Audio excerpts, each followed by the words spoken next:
Hi everyone, Jay here.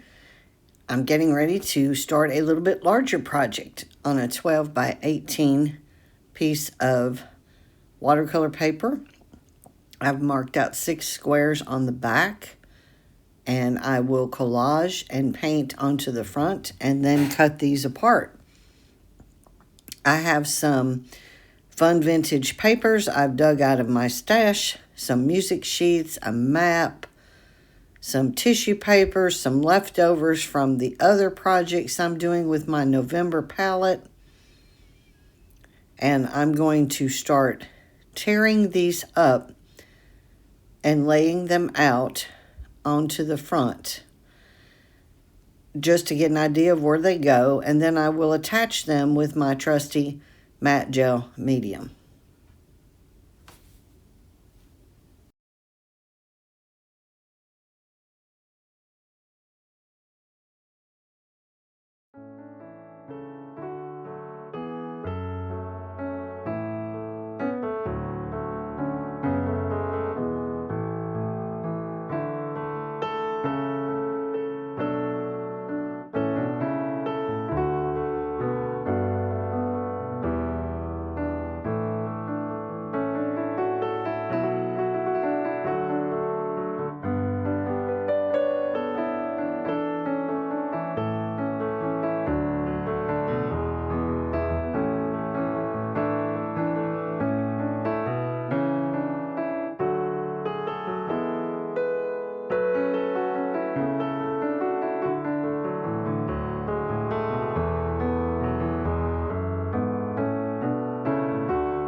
And there is the finished collage sheet with everything in clusters all across the entire sheet.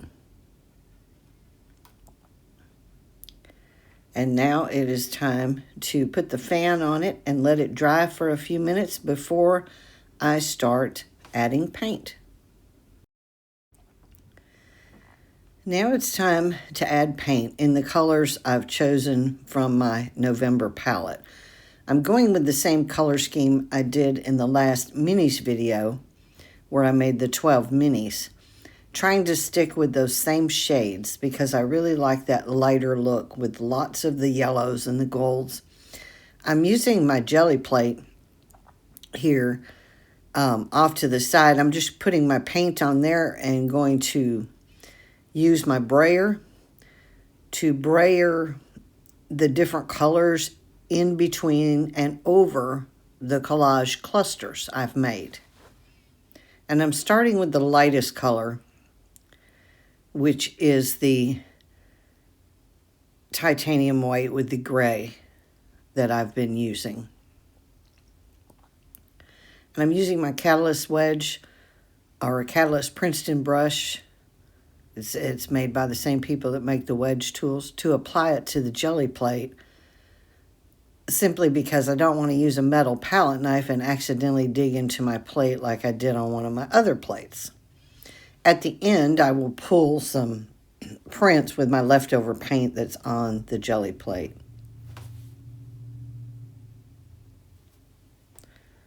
So I'm just getting it spread around a little bit and going to input some of those colors into the design, trying to stay kind of in between and filling the white areas first, but I am going right on over the collage elements.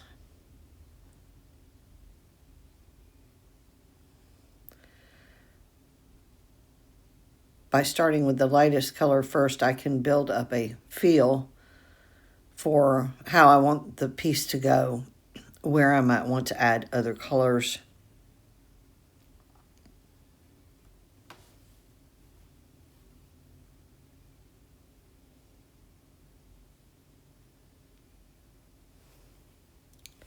And I'm about ready to move to the next color and continue on just adding paint. And I will add colors right on top of each other on the jelly plate, because when I pull the print, I'll then have some multiple colors involved.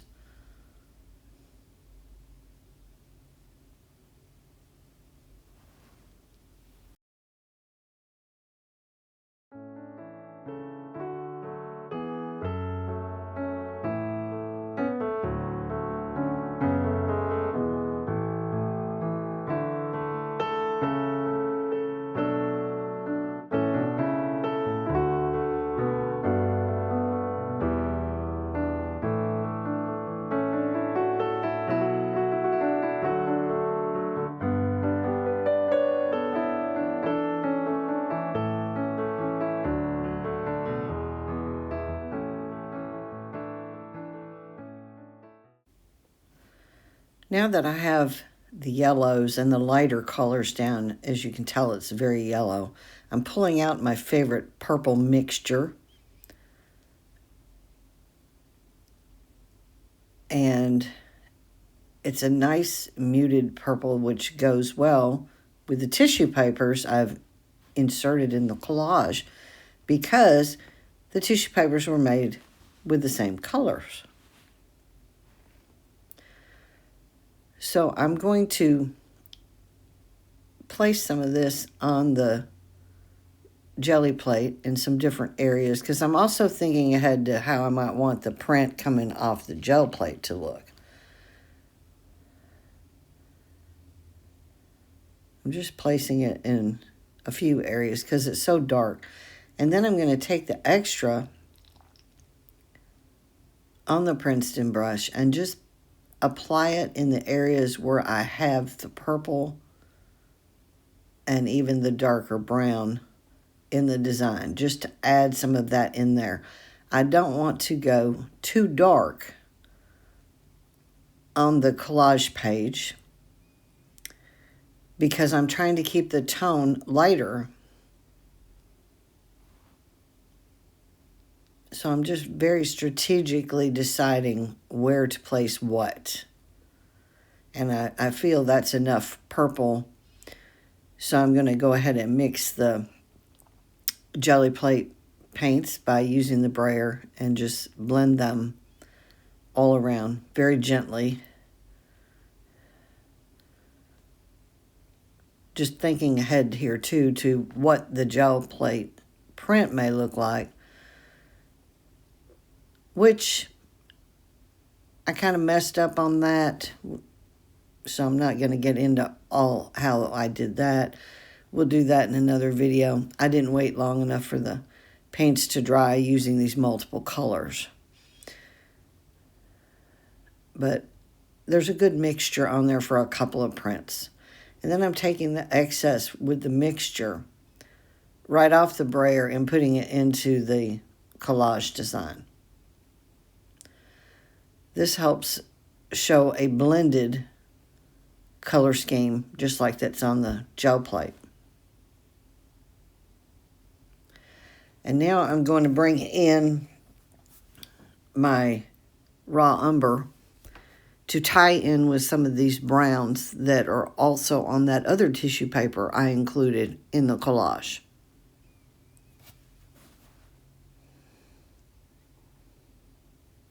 I'm just bringing in a tiny bit of this because I didn't include very many of those tissue paper pieces with the brown.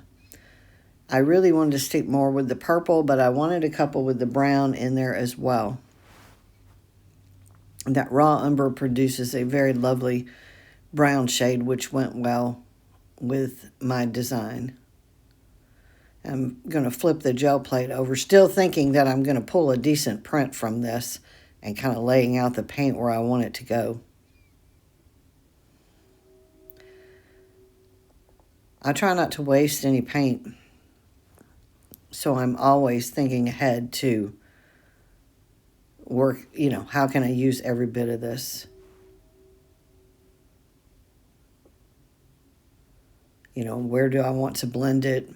How do I want to blend it? So I'm working it on the gel plate first, and then I am applying where the brown tissue paper areas are to help tie in with that in the design. Just to give me a few areas of contrast, because on the November palette, I really like the contrast between the lighter tones of the yellows and the golds and the creams and white and gray. I like the contrast with the purple and the browns.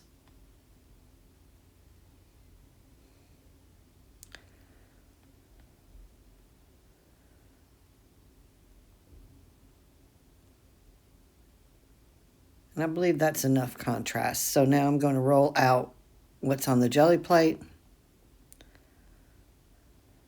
Still thinking that I'm going to get a decent print out of this. But as we all know, sometimes things don't go as planned. But it was fun trying. And that's the whole point of it all, is just to have some fun.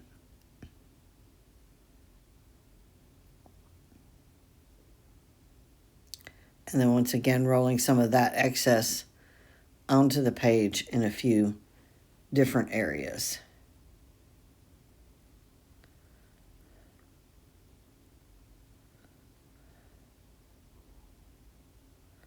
I love using the brayers on paper.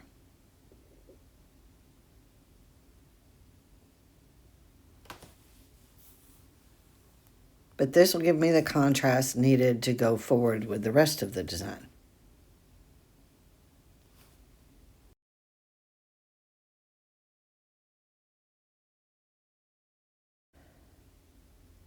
So now let's take a look at how I'm doing compared to the 12 mini pieces. I think I am right in line with those colors. So I'm starting to get a little more excited about this now. Just feeling the gel plate there. Well, I ran into a little trouble with the gel plate and pulling the prints, but this is what I ended up with after I pulled the prints. Not too much good came out of that. So that's why that part is not in the video, because it was a struggle. Now that everything is nice and dry, it's time to start adding more paint with some brushes. I'm still on track with my colors, but the design doesn't look exactly like I want it to yet, so more paint is required. So let's dig out the brushes. In my little cup, I'm going to pick a couple of favorites, or at least one for right now. This one is one of my favorites. It's an old one, kind of worn, but it's really good for putting little short marks and not covering too much of the page at once, which is something I want to be concerned with at this point. I'd rather work in small marks together than one big mark. So I'm going to use the titanium white gray mix first to help brighten up everything overall in different spots all across the image.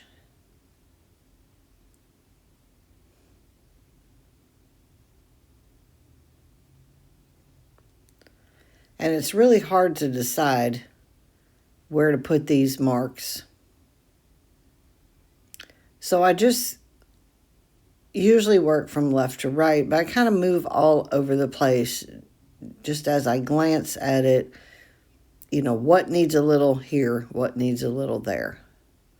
And it'll start looking very patchy here in a second or two as I go along. But it will pull together. And it's very meditative to sit here and do this and just make little marks. And I don't have a lot of paint on the brush. This is a lot of dry brushing. I feel the dry brushing helps me maintain a little control.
At this point, I'm slowing the video down a little bit so you can see better what I am doing here with some more of this purple.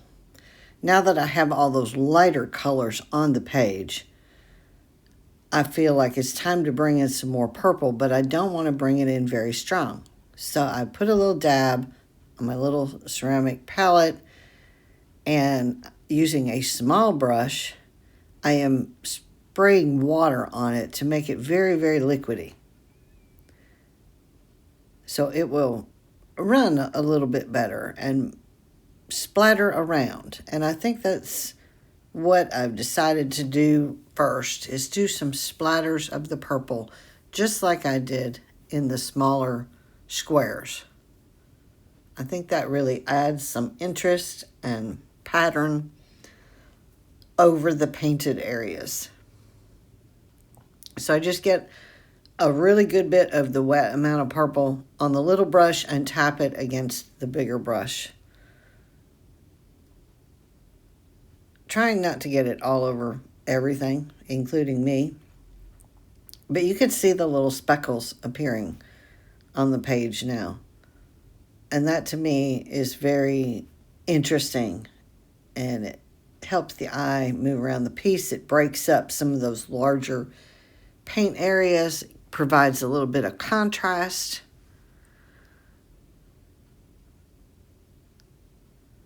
And I really like doing this, making the splatters. In fact, it's hard to decide when to stop.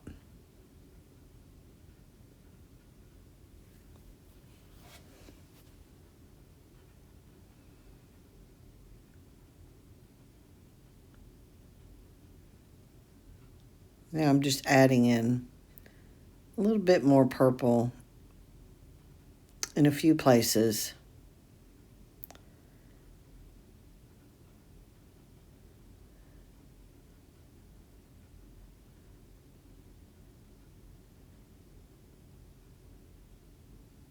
And because it's very liquid, and I'm adding more water onto the brush to liquefy that even more, it's acting more as a stain.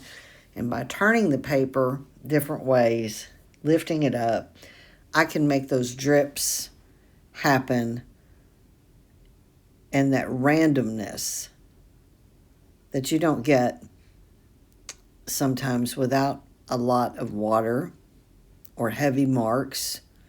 And I really don't want to go heavy marks with the purple because it needs to be an accent to these pieces and not overtake. And it can, being it's darker, it can overtake things really quickly. So I'm being very careful with it and very select as to where I'm deciding to add a little. And it's just skipping around the page. A little here, a little there. Trying to break up those larger areas.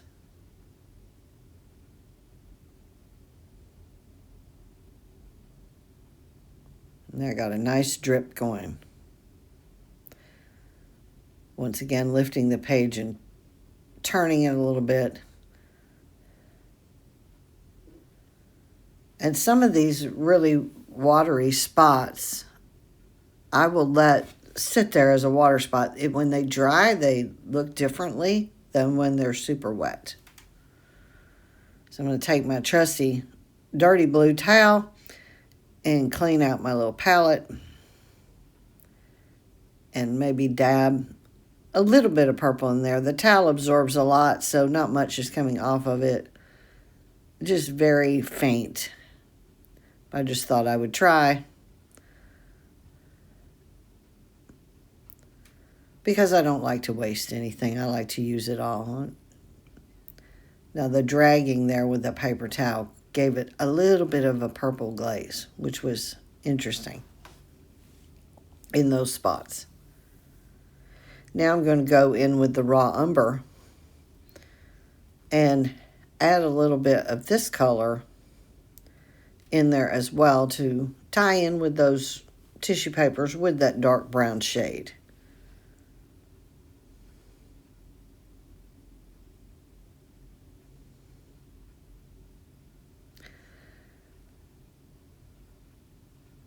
I'm going to use my Princeton tool again as a palette knife to actually make some marks and scrape some in different areas. And there's some really good texture on the page now from everything I've added to this point. So it's picking up that texture when I do this. And I really like the feel of this rubber tool.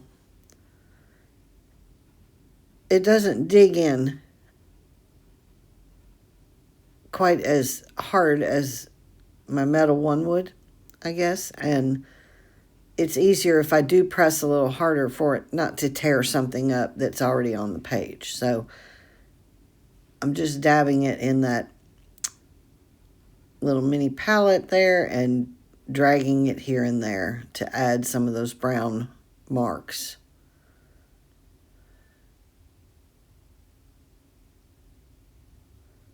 Trying to get it to pick up on that texture that's already on the page.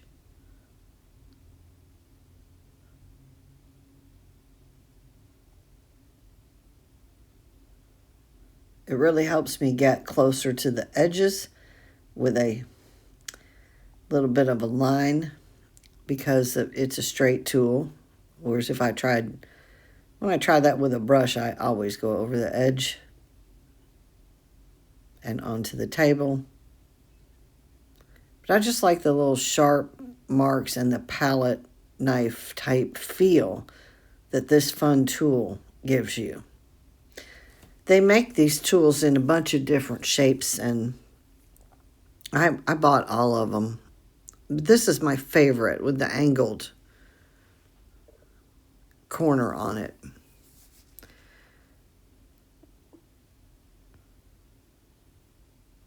And it's really fun to just move some color around with this. And I've about used all of it now.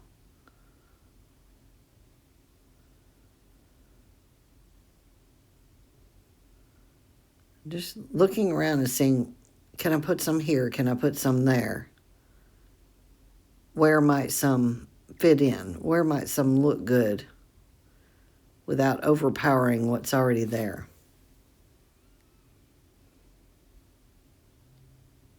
Back with my trusty paper towel. to clean that up.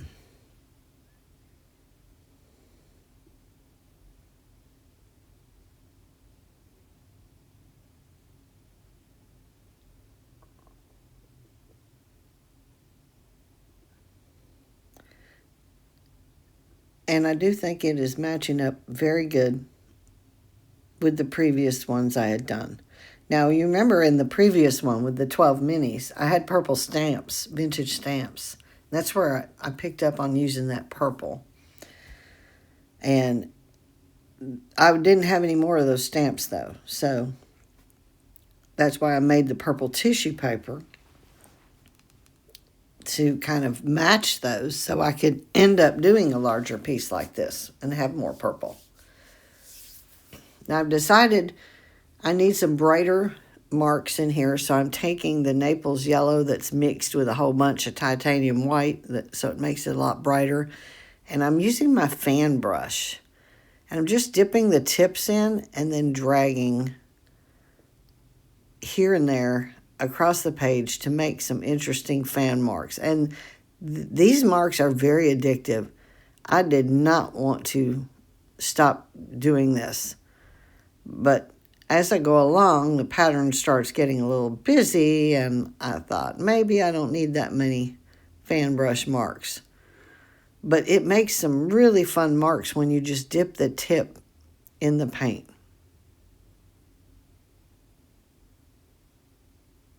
Of course, if you get too much on there, it'll make a big glob. So I try not to do that. But these marks are so fun.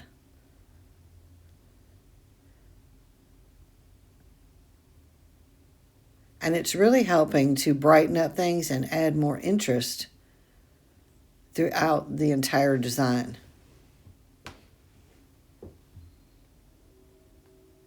I could just keep doing this one all day. Then pretty soon it'd be covered with marks from the fan brush and nothing else. But I just enjoyed it so much, the marks that was coming out with.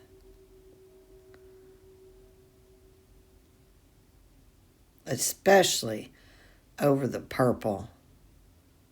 It really made some nice contrast with that purple, helping to show a pattern.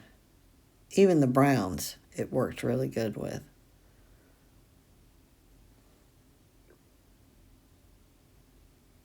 So it's brightened up there with quite a bit of interesting pattern. I'm trying to decide if I need more, or do I just need to stop, or maybe I need to fix a few spots where along the edges maybe, or where I might have gotten a little crazy with the fan brush. I want to tone it down in a few spots, help blend it in a little bit more. These kind of pieces is a lot of back and forth. And I spend 2 to 3 hours every time I do them. And it doesn't matter what size I'm working on. Now, obviously, if I'm doing a huge piece, it would take hours. Longer than that. But for these small pieces that fit on my desktop, it's 2 or 3 hours by the time you figure in the drying time between layers, and then you decide, I want to add a little more here, a little more there. And I have no set way of doing it. It's just when I feel that it looks good, and I've learned my lesson in the past of going too far on a piece. It'll look great, and I'll think, oh, this is so fun, I want to add some more. And then when I add more, it overpowers and it changes things, and I end up not liking it. So I'm really trying to think about it between drying time and layers, and looking at everything and decide, how much further do I want to go? How much more do I want to add? And when I get to a point where I say, wow, that looks really good, I'm trying to train myself to stop. And that's hard to do because it is so fun. when you have a lot of tools sitting around, you're like, wonder what kind of mark this would make. Wonder what kind of mark that would do. What if I add a little of this or a little of that? Now here I've pulled out my Inktense oak pencil. I used this in the previous video. It is great for making little pools of that dark brown color that give the piece an overall aged and antique feel. And I'm drawing with it here just to test it out. But that's not how I use the pencil when I do this. I'm going to add a little water to those marks I made and just see how the color pairs up. And the color's great, and it does give it that aged antique feel. So now I'm going to apply big drops of water to the tip of the pencil here.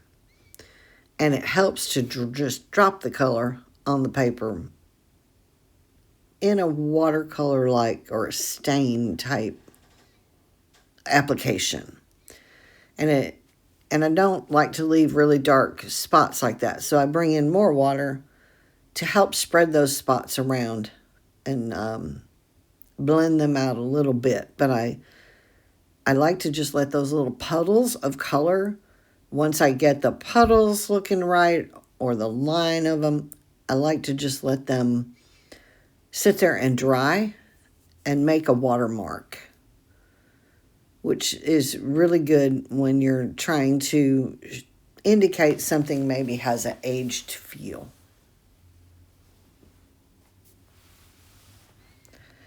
And this is another one of those meditative processes because I'm working in such a small spot.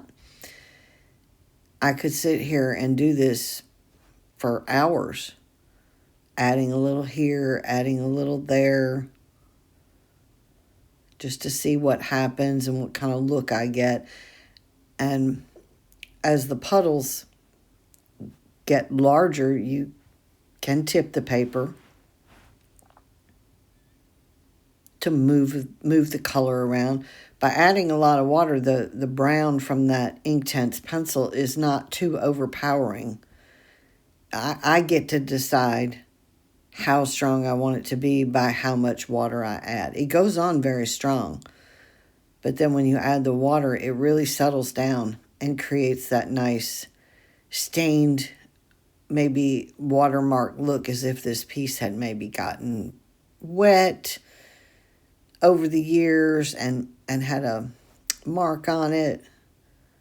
I just like that kind of stuff, especially when I'm using vintage ephemera.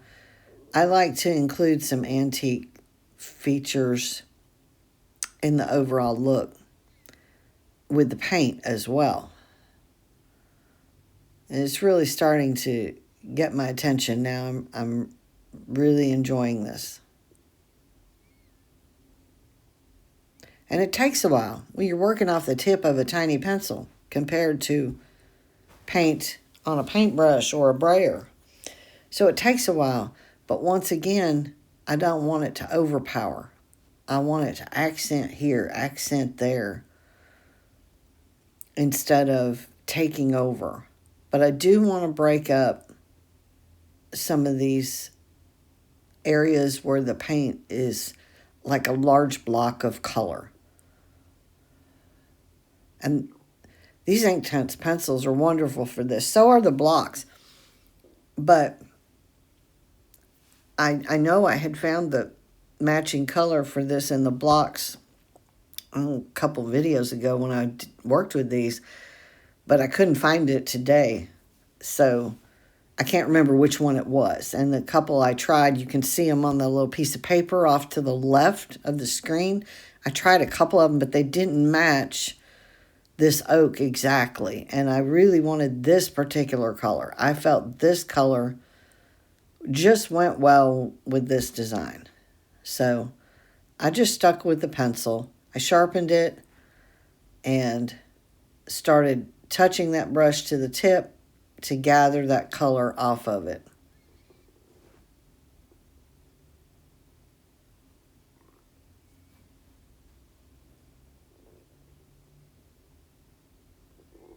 Yeah, these marks are a lot of fun.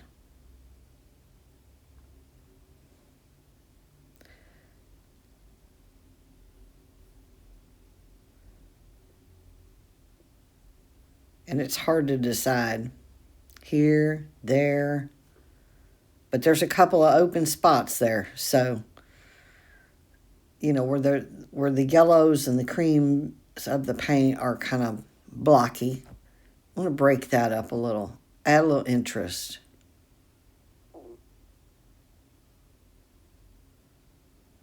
Add more water. Allow that to drip a little bit. The more water you add, the more it will fade and spread out and give the look of the aged feel. And I'm just making some pattern there with the water. When you make a pattern with the water and you drip a drip in there, it kind of moves with the water just like watercolor would, only this is Inktense. I like the Inktense because it's permanent on the design. You can definitely use watercolor if you're going to frame it behind glass. I don't intend on framing these behind glass, but who knows, I might. But right now, that's not really what I intend. So the Inktense is, once it's dry, it's set. You don't have to worry about if it gets wet again. It's not going anywhere. And I really like the vibrancy of them. Whereas they come out very vibrant right away, and then you can tone them down with water.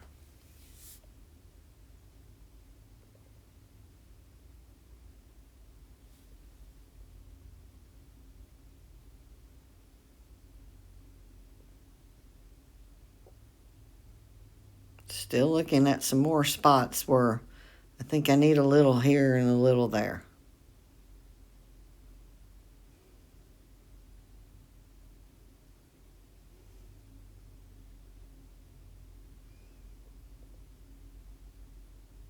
Oh, there's a nice strip right there.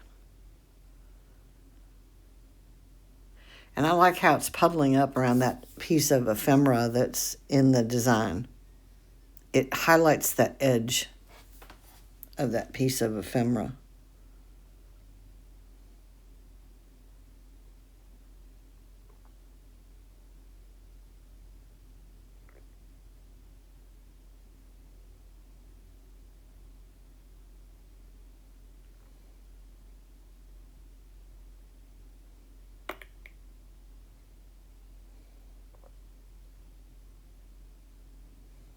Am I done?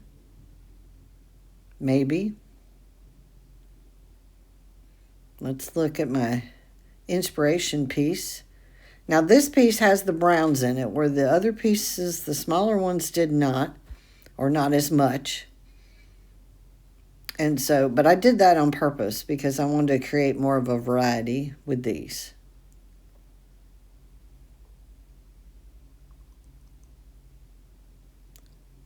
I do think it's done. It's dry now. I think I like it. So now it's time to cut these 6 pieces apart.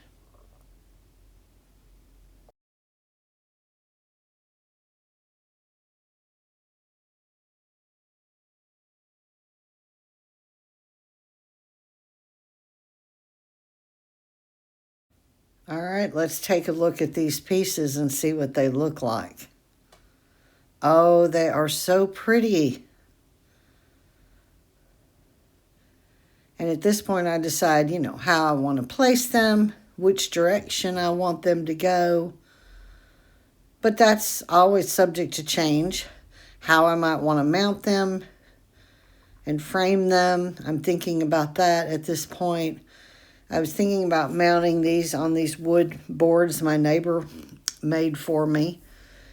But I'm also thinking about framing some of them and maybe framing a group of them together and a couple of them separately. But they're very interesting looking. And they're solid because they're on the watercolor paper. So now, the comparison, that one compares pretty good. The middle one there, the middle ones. The brown ones are a little bit darker, but I am fixing to brighten some of these up. I have this big, huge script stamp my daughter gave me last year. And I've got a piece of wax paper on the desk. And I've got my gold Deco Art paint, not the textured one, just the liquid one, which my liquid one is older, so it's gotten a little thicker. And I'm just spreading some of that onto the wax paper because I'm going to place the stamp into the paint. I'm trying to get an even layer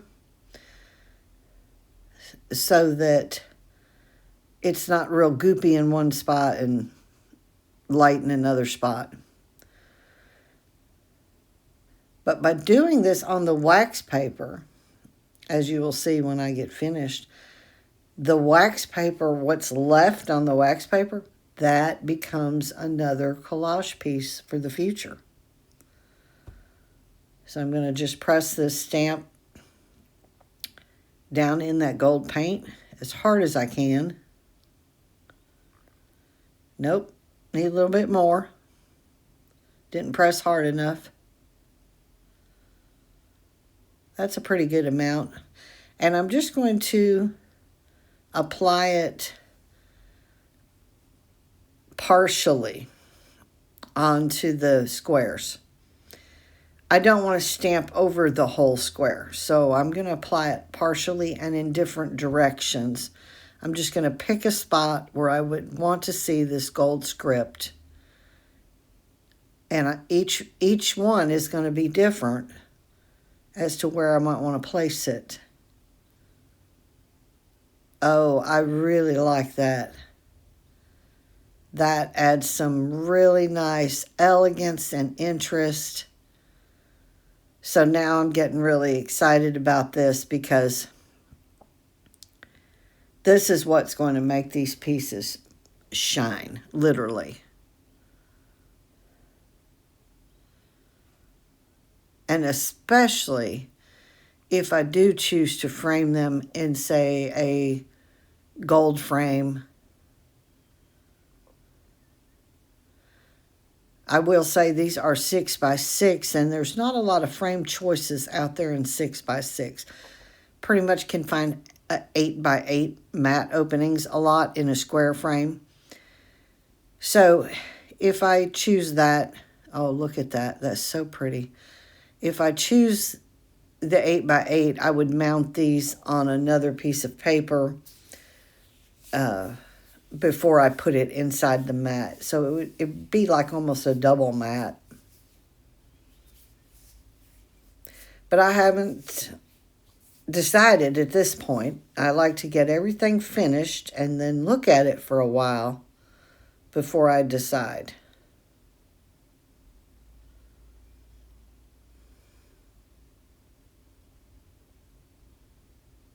I'm having trouble even deciding where to stamp it on the square. That's my decision making kicking in.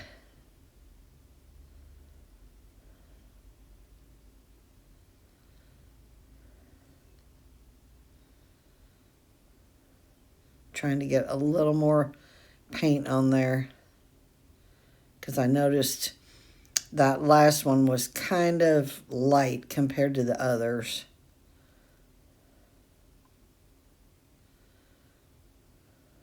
And then dabbing it a couple different times in order to get a good amount on there.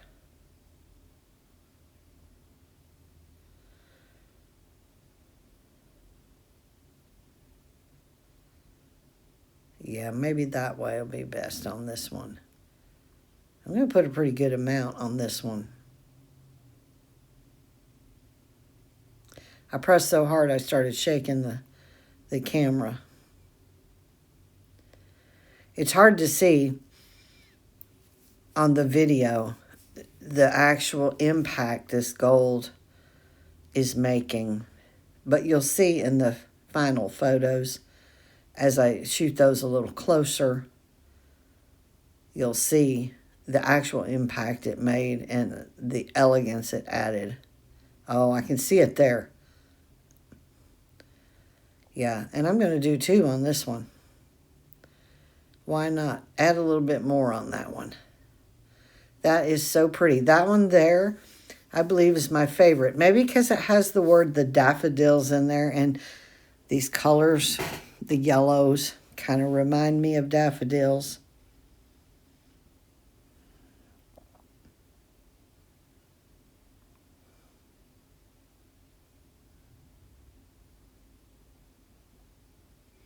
Now here, I'm going to try to use up some of this extra gold paint with the stamp on one of those jelly prints.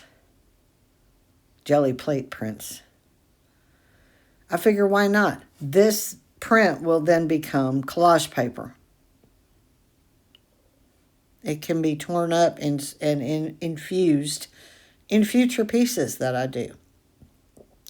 And this is why I keep scrap papers and prints that didn't turn out good and things like that. I don't throw them away. I mean, when I did the jelly print, I knew that it wasn't good. It had those blank areas in there, and I didn't really care for it. But I don't throw it away because I can then add to it and create something different. See, now that I'm adding this gold script to this piece of paper, I really do like what's happening. And I can see this being used in a future piece as collage materials. So I keep lots of extra bits and pieces and mistakes. I keep those laying around handy. So when I have excess paint, because you know, I've said it several times, I don't like to waste paint. I like to use every bit of it that I can. And that has turned out really pretty now. And now I actually like that print. I think that's going to be useful in another piece.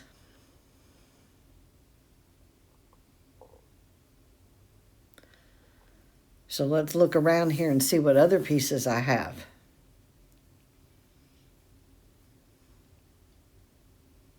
I've got a few things handy.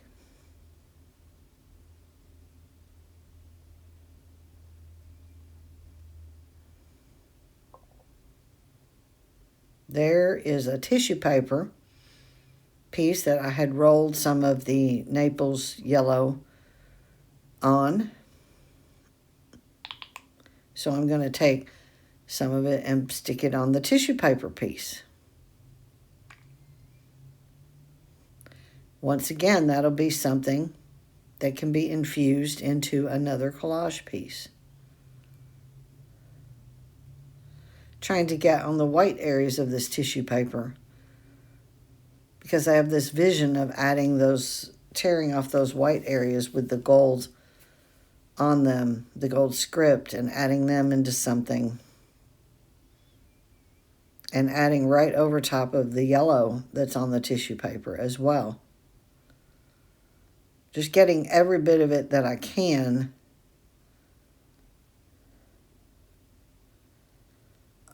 onto some of these scrap papers that I have laying around.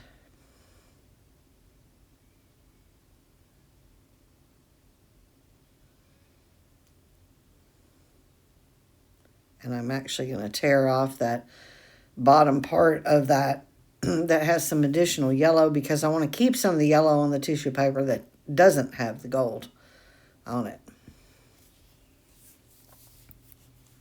Because they can be useful in different designs. Now here's a older piece of tissue paper where I had rolled some blue paint onto it a while back. Let's see how this looks on that blue.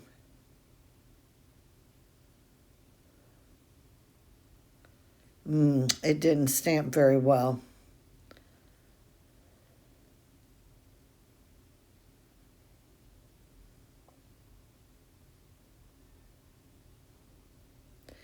I think I have used up most of the gold that's on the wax paper and available to me. So at this point, I'm taking a wipe and just cleaning off the stamp the best I can to get that excess gold off the stamp. Because I only have one little piece of the blue scratch paper, or tissue paper there, and I really don't want to add any more to the wax paper just to try to stamp it on there. It's not that important to me.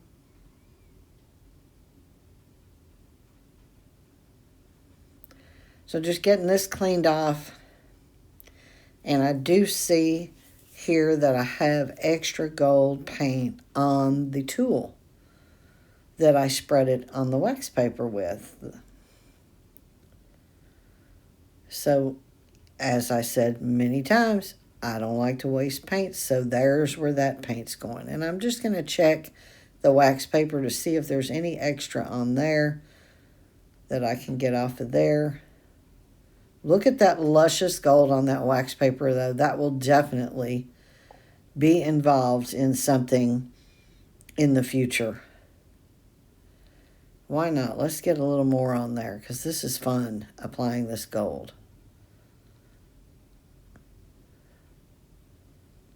And I'll keep this piece of paper handy. And as I do other things, I'll add to it.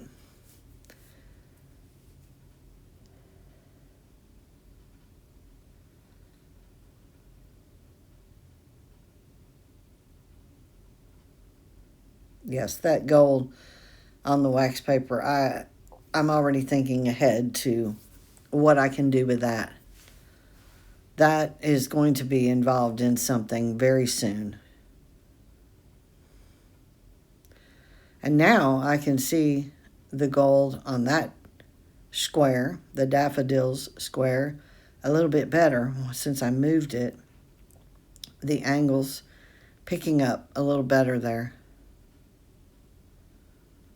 I can see it on there. Oh, these are so pretty. I am liking every one of them. It's going to be hard to pick a favorite. Not that I have to. I could frame and mount every one of these if I wanted to. But like I said, I like to sit on them for a while, look at them in my studio, and think about what I might want to do. Those two right there have my attention. I'd like the music elements in there, the purple, the amount of purple in that one.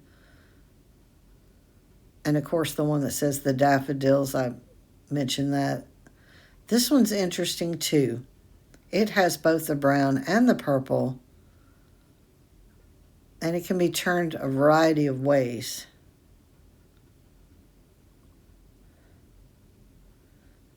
I really like them all. They all have their unique qualities because the collage on each piece is different, but I'm very happy.